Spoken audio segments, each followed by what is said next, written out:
اب نوٹ کر لیجئے، یہ کتابیں اگر آپ پڑھنا چاہیں تو کتاب الملاحم میں پڑھیے۔ بدترین عذاب عربوں پر آیا کھڑا ہے، سروں پر تنا ہوا ہے، بدترین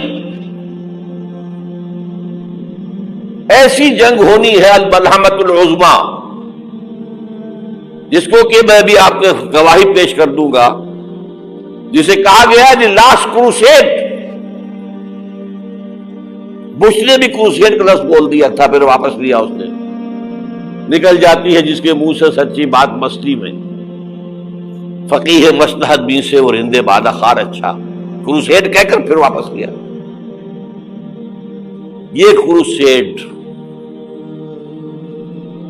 اس کے اوپر جس قدر نقصان ہونا ہے عربوں کا، گریٹر اسرائیل بنے گا،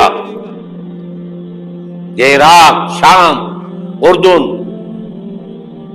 سعودی عرب کا کچھ شمالی علاقہ، ترکی کا جنوبی علاقہ، مصر کا صحرائے سینا، اور اس کے ساتھ ہی جو بہترین اس کا زرخیز ترین علاقہ ڈیلٹا آف نائل، یہ سب یہودیوں کے قبضے میں جائے گا۔ اس کو حدیث میں کہا گیا الملحمۃ العظمی۔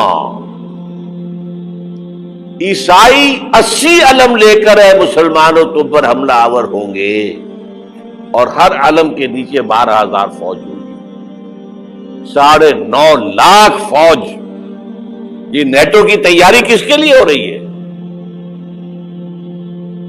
جب یو ایس ایس آر کا خاتمہ ہوا تو پوچھا گیا تھا نیٹو چیف سے، اب کس لیے؟ تمہارا وہ دشمن تو ختم ہو گیا، اب ہمیں اسلامک فنڈامنٹلزم سے نمٹنا ہے۔ وہ جانتے ہیں خطرہ یہی ہے، اب اسلام ابھر سکتا ہے، مسلمانوں کے سینوں کے اندر وہ آگ ہے، اوپر خاکستر آ گیا ہے، تمہیں اٹھانا بیٹھنا، یہ اندر تو انگارہ ہے، اوپر سے راکھ ہے، اس سے دھوکہ نہ کھا جانا ان کے دلوں کے اندر۔ اور بش نے کہا تھا مسلمان چاہتے ہیں کہ ہسپانیہ سے لے کر انڈونیشیا تک نظام خلافت قائم کریں، اور میں حیران ہوا تھا کہ اس کمبخت کو ہسپانیہ کا خیال کیسے آ گیا؟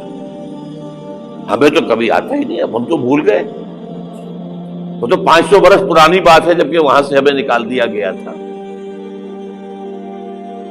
اگرچہ اقبال نے کہا تھا ہے ارض فلسطین پہ یہودی کا اگر حق، ہسپانیہ پر حق نہیں کیوں اہل عرب کا؟ ہسپانیہ میں تو 800 سال حکومت کی مسلمانوں نے، اور ابھی 500 برس سے گزرے ہیں نا۔ یہودی تو ارض مقدس سے 2000 سال نکالے گئے، انہیں لا کے آباد کیا گیا، عربوں کے سینے میں خنجر بھونک دیا گیا۔ وہ چھوٹا سا ملک جو چاہتا کرتا، کوئی پوچھنے والا نہیں۔ امریکہ جیسے اپنے بیٹے کی حفاظت کرے ویسے کرتا اس کی۔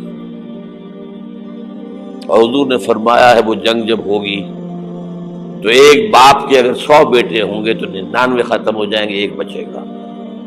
یہ حدیث ہے، حدیث ہے صحیح۔ اور آپ نے فرمایا ویل للعرب من شر قد اقترب، عربوں کے لیے ہلاکت ہے، عربوں کے لیے بربادی ہے اس شر سے جو قریب آ چکی ہے۔ اور آج جس طرح انہوں نے ان کی تہذیب کو اختیار کر لیا ہے، دبئی جا کر دیکھیے، بدترین مغربی معاشرہ جو ہے وہ دبئی کے اندر ہم نے قائم کر کے دکھا دیا۔ اب سعودی عرب اس راستے پر بڑھ رہا ہے۔ اور اس کے بعد نمبر 2 پر جو ہے ہم پاکستانی ہیں، لیکن میں اس کے وہ پہلی بات جو کہہ رہا ہوں وہ تو یقینی ہے، اس میں تو احادیث صحیحہ موجود ہے۔ اگرچہ اس کے بعد پانسا پلٹے گا، پھر حضرت مہدی کا ظہور ہوگا، حضرت عیسیٰ کا نزول ہوگا، اور وہ گریٹر اسرائیل گریٹر گریو یارڈ بنے گا یہودیوں کا، ایک ایک یہودی قتل ہوگا اور دفن ہوگا۔ یہ بات میں ہونا ہے، میں پہلی بات فرض کر رہا ہوں۔ وہ پانسا پلٹے گا جب پلٹے گا، ابھی جو سامنے ہے وہ کیا ہے؟ جس ملحمۃ العظمی کہا حضور نے، جسے آرمیگیڈون کہتے ہیں عیسائی،